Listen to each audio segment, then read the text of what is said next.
sponsored by the Idaho Transportation Department. The Old Idaho State Penitentiary was active for 101 years between 1872 and 1973, and it opened up as a historic site 50 years ago in 1974.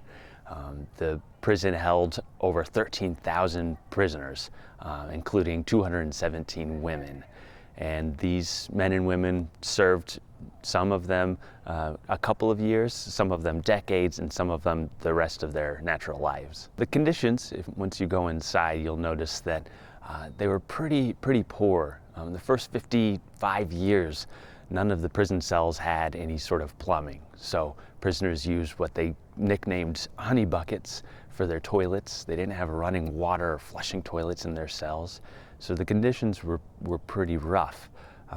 Oftentimes, a lot of people, this was a one and done sort of situation. They committed their crime, they served their sentence, and they never recommitted.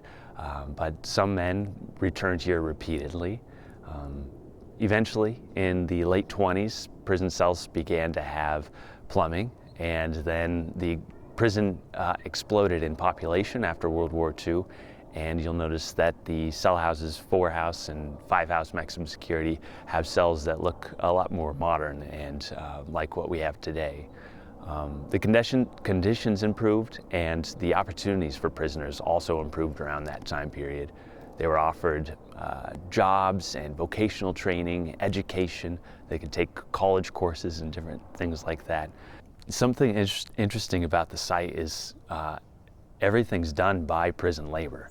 So everything that you see here, all of the stone that you see quarried, was quarried by prison labor. Prisoners were sent up into the foothills, up to Table Rock even, to blast this stone out of the ground and bring it down and construct all of the buildings that you see here.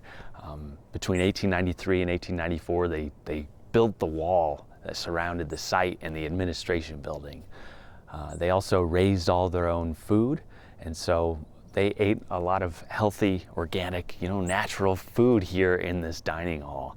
The prison was becoming obsolete, and the conditions were very poor, and actually the prisoners began constructing where the current prison is in the mid-60s. So they completed that in 1973 and closed this site down.